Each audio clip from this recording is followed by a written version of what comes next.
Hello guys, இன்னைக்கு நம்ம பார்க்க போகிறது அப்போக்லிப்ஸ் பிரிங்கர் அனிமையோட எபிசோட் 9 தான். ஸோ வீடியோக்குள்ளே போகிறதுக்கு முன்னாடி மறக்காமல் எல்லாருமே ஒரே ஒரு லைக்கை ஒண்டி போட்டுருங்க. அதே மாதிரி இப்போ தான் நம்ம சேனலுக்கு வரீங்களா, சப்ஸ்கிரைப் பண்ணிக்கோங்க.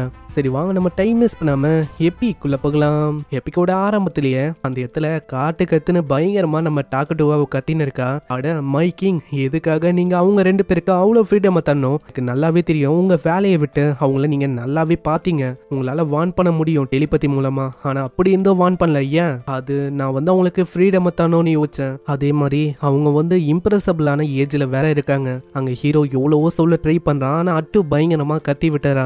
நீங்க ரெண்டு பேரும் இதை கேட்டோன்னே அங்க ரத்த கரையோட இருக்கிற அந்த துணியை அவங்க மறைக்கிறாங்க. ரொம்ப லேட் இதை பண்றதுக்கு. அதே மாதிரி நீங்களும் தான் மேயரோட கண்ணு முன்னாடியே நீங்க வந்து அவங்களோட தோலை பிரிச்சு எடுத்துட்டீங்களே. ஆமா, ஒரு ஸ்டெப் நாங்க முன்னேறியாச்சு. நாங்க கொஞ்சம் கொஞ்சமா ஹியூமன் ஆயின்னு இருக்கோம். இதே மாதிரி பயங்கரமா அவ கத்துறா. அவங்களுக்கும் வேற வழி இல்லாம எல்லாத்தையுமே அங்க கேட்டுன்னு இருக்காங்க. நெக்ஸ்ட் சீன்ல அந்த டிராகன் டனை என்ன பண்ணலாம் அப்படின்னு அவங்க யோசிக்கிறாங்க. இந்த இடத்துல இன்னமும் ஆளு கேண்டியை தந்துன்னு இருக்கான். இதை பார்த்து அவ பயங்கரமா கத்துறா. இங்க இன்னமும் திந்தலையா? அந்த விஷயத்த பண்ணி உங்களுக்கு கஷ்டமா கூட ஃபீல் ஆகல. மத்தவங்களும் மன்னிப்பு கேட்கறாங்க. அங்க பெரியவரும் சொல்றாரு, எங்களை மன்னிச்சிருங்க, நாங்க தான் அவங்களை எஜுகேட் பண்ணிருக்கணும்னு நினைக்கிறேன். ஏன்னா நாங்க சரியா பண்ணாதனால அவங்க இப்படி நடந்துக்கிறாங்க. அதே மாதிரி இப்போ வந்து அந்த டிராகன் டன் அதோட மீட்டிங் தான் ரொம்ப முக்கியம். ஆமா ஆமா, அது எனக்கு புரியுது. இதுக்கு முன்னாடி இருந்ததை விட நான் இப்பெல்லாம் ரொம்ப காமாவே இல்லை. அந்த ட்வின் சிஸ்டர்ஸ் வந்து போயிருப்பாங்களே, அது வழியா அவங்களுக்கு போதுமான அளவுக்கு ரிப்போர்ட் வந்து கிடைச்சிருக்கும். அந்த இடத்துல ஏகப்பட்ட கிரைம்ஸ் எல்லாம் வேற அதிகரிக்குது. இப்போ அது பத்தாதுன்னு அந்த இடத்துல பார்பேரியனோட அட்டாக் வேற நடக்குது. கூடிய சீக்கிரத்துல இன்னமும் ஏகப்பட்ட விஷயம் நடக்கும். அந்த டவுனை தாக்குறதுக்கு ஒரு சைட்ல இருந்து ஒரு மாஸ்டர் வந்து காப்ளின் ஆருக்கு ஜெயின்ட்னு. காப்ளினும் ஹாருக்கும் அவளைக்கும் பிரச்சனை இல்ல. முக்கியமா இப்போ அவாய்டே பண்ண முடியாத விஷயம் இல்ல இருந்து வர அந்த ஜெயின்ட்டுங்க, அதுதான் பிரச்சனையே. நான் அப்படி இருக்கும் போதும் பீஸ்ட் மென்ஸால அந்த விஷயத்தை டிடெக்ட் பண்ண முடியுது. ஆனா இதனால அவளைக்கும் பிரச்சனை வந்து சால்வ் ஆகுமான்னு கேட்டா கிடையாது. அவங்க தான் சோர்ந்து போற மாதிரி ஆகும். இந்த சைடு நம்மளோட படையில பாதியை அங்க ஸ்ப்ளிட் பண்ற மாதிரி இருக்கும். இந்த ஐடியாக்கு எல்ஃப் பொண்ணு வந்து ஒத்துக்கல. அப்படி பண்ணும் போது இங்க வந்து யாரு பார்த்துப்பா, எல்லாமே இங்க நாசமா போயிடும். அங்க அட்டு இன்னொரு விஷயத்த சொல்றான், நீங்க மறக்க கூடாது, அதுல நானும் இருக்கேன் ஜாயின் பண்றதுக்கு. நான் அட்டு கிட்ட யாரை கொண்டாலும் அவங்களோட எபிலிட்டியை திருடுற எபிலிட்டி இருக்கும். அதாவது அவங்க கிட்ட என்ன எபிலிட்டி இருந்தாலும் அது அட்டு கிட்ட வந்துடும். அதனால இது வந்து ஒரு பெரிய உதவியாவும் இருக்கும். அங்க டாக்கட்டும் சொல்றான், ஆமா நானும் உன்னை அங்க ஜாயின் பண்ண வைக்கலாம் அப்படின்னு தான் யோசிச்சேன். இதனால நம்ம படையோட ஸ்ட்ரென்த் தான் அங்க பயங்கரமா அதிகரிக்கும். அங்க பெரிய ஒரு நெகோசியேஷனு, கோஆர்டினேஷனு, மற்ற விஷயத்தெல்லாம் பாத்துக்கிறேன்னு சொல்றாரு. அங்க கியாவும் சொல்றாரு, நான் வந்து என்னோட ஃபோர்ஸை வச்சு நேஷனை பாத்துக்கிறேன். நீ சொல்றது எல்லாமே ஓகே தான், ஆனா இது வரைக்கும் அட்டுவோட ஸ்ட்ரென்த்தை நம்பி தான் நம்ம நேஷனே இருந்தது. அட்டுவே இங்க இருந்து போறாங்க. அட அதுக்கெல்லாம் நீங்க கவலைப்படாதீங்க, அதுக்கு தான் நான் இன்னொருத்தங்களா வர வச்சிருக்கேன். அதாவது எஸ்லா வந்து வர போறாங்க, அதனால கவலையே பட வேணாம். அட இது வந்து பர்ஃபெக்டான டைமிங்.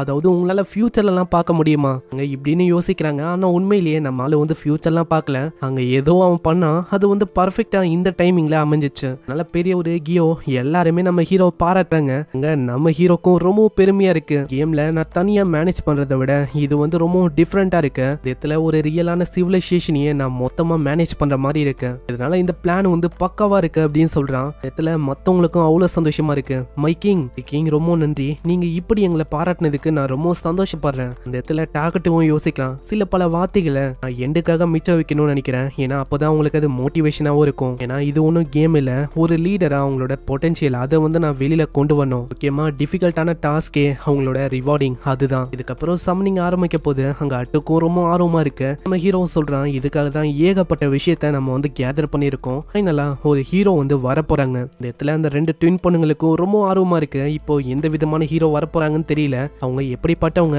அதை பத்தி அவங்க கேக்குறாங்க. அங்க இன்னமும் நம்ம ஆளுக்கு வந்து தெரியல. அங்க வந்து டாக்கட்டோ டெலிபதி ஒலியா சொல்றான், அட்டோ நீ வந்து என்ன யோசிக்கிற, நான் எஸ்லாவை சமன் பண்ணக்கு அப்புறம் என்ன ஆகுறதுக்கு வாய்ப்பு இருக்கு. நல்லா அதை ப்ரெடிக்ட் பண்ண முடியல. கண்டிப்பா அவ வந்து உங்களை எதிர்த்து போறதுக்கும் வாய்ப்பு இருக்கு. நான் நீங்க கவலைப்படாதீங்க, அப்படி நடக்க நான் விட மாட்டேன். நான் இருக்கிற வரைக்கும் அப்படி எந்த விதமான விஷயமும் நடக்காது.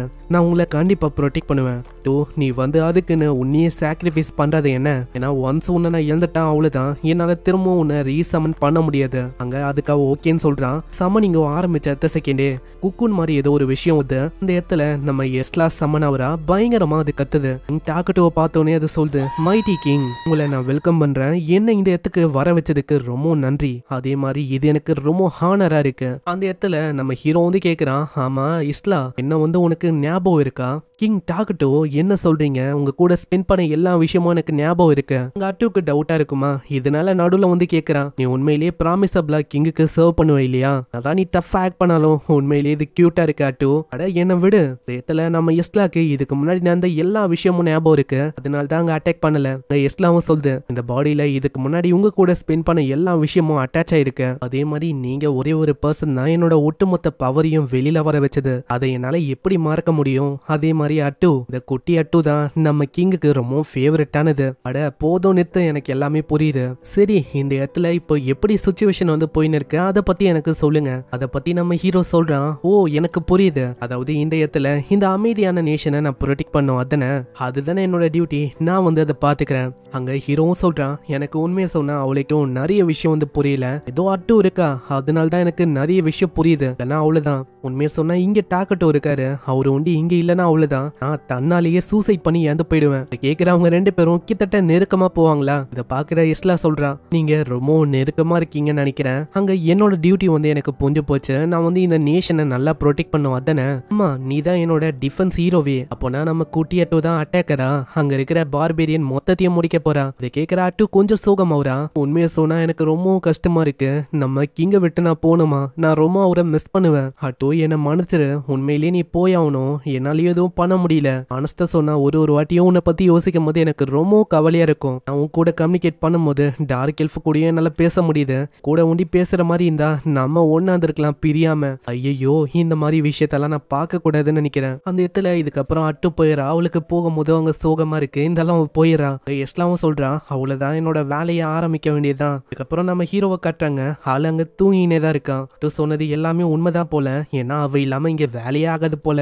யாராச்சும் ஒருத்தங்க உங்களுக்கு வந்து கைட் பண்ண இருந்துக்கினே இருக்கணும்னு நினைக்கிறேன். கிட்டத்தட்ட 1 hour ஆயிடுச்சு, இன்னமும் நீங்க தூங்கின்னு இருக்கீங்க.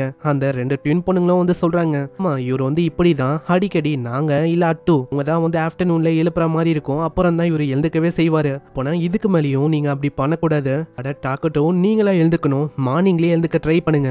இதுக்கும் அவன் ஒத்துக்கிறான். எஸ்லாவும் கேட்கிறான், இந்த 2 ட்வின் பொண்ணுங்களை நான் கொஞ்சம் பாரோ பண்ணிக்கலாமா? இந்த இடத்த பத்தி எனக்கு அவளுக்கும் தெரியாது. அவங்களா எனக்கு சுத்தி காட்டினா நல்லா இருக்கும். நம்ம டாக்கட்டும் கொஞ்சம் யோசிக்கிறான். ஏன்னா அதை மேப்பால கூட பண்ண முடியும்.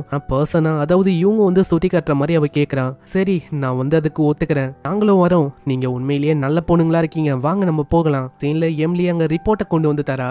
அங்க அதையும் நம்மால தான் அங்க மேனேஜ் பண்ற மாதிரி இருக்கு. அங்க இந்த மாதிரி விஷயத்தெல்லாம் ஆளு பண்ணதே இல்ல. மாறி இருக்கும். நான் ஏதாச்சும் தப்பா பண்ணிட்டேனா? இல்ல, எல்லாமே ஓகே தான். மேன் பவரை அந்த கேதரிங்க்கு குறைச்சிருங்க. எனக்கு புரியுது, ஹீரோக்கான சம்னிங் முடிஞ்சிச்சு. அதனால தானே நீங்க இப்படி சொல்றீங்க. கண்டிப்பா நான் அதே மாதிரியே பண்றேன். எல்லா விஷயமும் பக்காவா இருக்குன்னு சொல்ல அவளுக்கு அவ்வளவு சந்தோஷம். அப்படியே அவ போக ஆரம்பிக்கிறா. இந்த சைடு சுத்தி காட்டும் போது நம்ம எஸ்ல சொல்றா, ப்ளீஸ் எனக்கு ரொம்ப கைண்டா நல்லாவே இந்த இடத்த சுத்தி காட்டுங்க. உங்களும் பேப்பர் ஒர்க்லாம் நடக்கிற அந்த இடத்த காட்டுறாங்க. எத்துக்கு அந்த எல்ஃப் பொண்ணு ஓடி வந்து கத்தின்னு இருக்கா.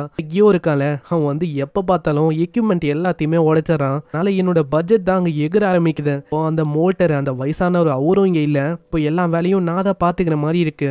ஒரு அம்மா மாதிரி. அதனால அது பெட் பண்ணி விடுது. கவலைப்படாத, அவனுக்கு நான் திட்டி விடுறேன். அதுக்கப்புறமும் அப்படி அவன் பண்ண மாட்டான். ரொம்ப நன்றி, உங்க கூட இப்படி பேசுனதுனால ரொம்ப எனக்கு சந்தோஷமா இருக்கு. பில்டிங்கை இதுக்கப்புறம் கட்டும் போது உங்களோட ஹெல்ப்பையும் நான் கண்டிப்பா கேட்கிறேன். அப்படியா? என்னோட ஹெல்ப் அதுல இருந்தா எனக்கு ரொம்ப சந்தோஷம் தான். சீன்ல அங்க சண்டை ஏற்படுது. அதுல நமக்கு ஏன் எல்லாத்தையுமே உடைச்சிடறான். ஆமா, நீங்க என்ன பண்ணிருக்கீங்க? மல்லா சண்டை போட்டா நீங்க என்ன யோசிக்கிறீங்க? கிங்க ப்ரொடெக்ட் பண்ண முடியும்னு யோசிக்கிறீங்களா? வாய்ப்பே இல்ல. அந்த இடத்துல எஸ்லாம் வந்து கொஞ்சம் அமைதியாக்குது. நீ வந்து இப்படி எல்லாம் இருக்க கூடாது. நீ ஒரு சைல்டு தான், ஒரு கூல் ஹெட்டா இருக்கணும். அட எஸ்லா போதும், இப்படியே நீங்க பண்ணா எனக்கு ரொம்ப எம்பாரசிங்கா இருக்கு. அதுக்கப்புறம் ஒரு சவுண்ட் கேட்கும். அது சாப்பாடுக்கான மணி தான். அதை பத்தியும் அந்த எல்ஃப் பண்ணுங்க சொல்றாங்க. எஸ்லாக்காகவும் ஸ்பெஷலான ஐட்டத்தெல்லாம் அவங்க ரெடி பண்ணிருக்காங்க. இது உங்களுக்கு தானே. நான் எஸ்லா அங்க மக்களோட மக்களா உட்காரா. அவங்கள ப்ரொடெக்ட் பண்றதுக்காக தான் நான் இங்க வந்திருக்கேன். இப்படி இருக்கும் போது உங்களோட நான் வந்து நல்லா ஒன்னாகணும். இப்படி நான் உங்க கூட இருக்கும் போது சென்டிமெண்டலா என்னால இணைய முடியும். அந்த இடத்துல இப்படி இவ சொல்லும் போது சைல எல்ஃப் பொண்ணுங்களும் இதை வந்து பேசுறாங்க. எஸ்லாவும் கேக்குறான், ஆமா அந்த குட்டி எல்ஃப் பொண்ணுங்க அவங்க எங்க போனாங்க? இப்படி சொல்லும் போதே அந்த 2 பொண்ணுங்களும் ஒரு பவுல கொண்டு வராங்க.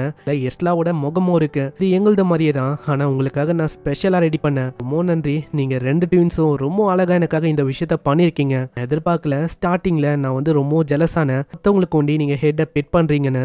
பரவாயில்ல, ஃபைனலி எங்களுக்கும் ஹெட் பெட் பண்ணிட்டீங்க. இதுக்கப்புறம் அவ பார்டரு மத்த விஷயத்தெல்லாம் அங்க செக் பண்றா.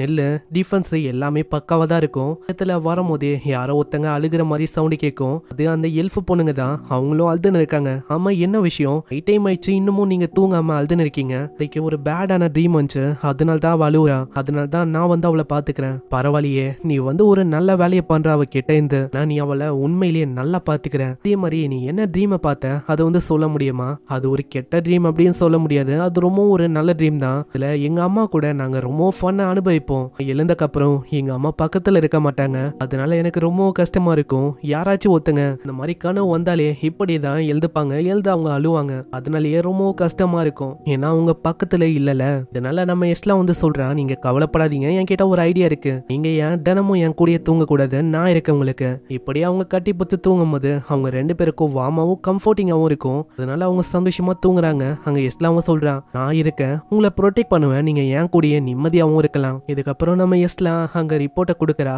பில்டிங்கா லேர்னிங் இன்ஸ்டிடியூஷன் அதை அவ கட்டலான்னு ஐடியா கொடுக்குறா. அங்க லிவிங் ரீட்ஸை வளர்க்கலாம் அப்படின்னு அவன் ஐடியா கொடுக்குறான். ஃபாரஸ்டே அட்வான்டேஜ் தான். அதே மாதிரி நான் இருக்கும் போது இது வந்து உண்மையிலேயே உங்களுக்கு அட்வான்டேஜா தான் அமைய போகுது. அதே மாதிரி இன்னைக்கு அவங்க ரெண்டு பேரால நான் ரொம்ப சந்தோஷமானேன். அங்க என்ன திரும்ப அவங்க கேட்டாங்க, நான் வந்து இன்னமும் எங்க கிங்க பத்தி தெரிஞ்சுக்கணும் அப்படின்னு ஆசைப்படுறேன் அப்படின்னு சொன்னாங்க. நான் அப்பதான் கிங்குக்கு ஃபியூச்சர்ல உதவியா இருக்க முடியும்ல, அதனால நான் உருகியே போயிட்டேன். அதுக்கு நம்ம ஹீரோ சந்தோஷமா வரான். அட்டுவை பத்தி அவ கேக்குறா. அட்டுவா அங்க சண்டேக்கு ரெடி ஆயின்னு இருக்கா. சோ இப்படி இவங்க சொல்றதோட இங்கே இந்த எபிசோட முடியுது. சோ நெக்ஸ்ட் எபிசோடு உண்மையிலேயே வேற லெவல்ல இருக்கும். சோ மறக்காம சப்ஸ்கிரைப் பண்ணி பெல் ஐக்கன் அழுத்தி வச்சுக்கோங்க. இதே சீக்கிரத்துல நானும் அப்லோட் பண்ணிடுறேன். இது வரைக்கும் நம்ம வீடியோ பாக்குறீங்கன்னா மறக்காம ஒரே ஒரு லைக் தட்டி விட்டுருங்க. நான் அப்பதான் மத்தவங்களுக்கும் மத்த எபிசோட் ரெக்கமெண்ட் ஆகும். உங்களை நெக்ஸ்ட் எபிசோட்ல சந்திக்கிறேன். தேங்க்யூ ஃபார் வாட்சிங். சைனரா.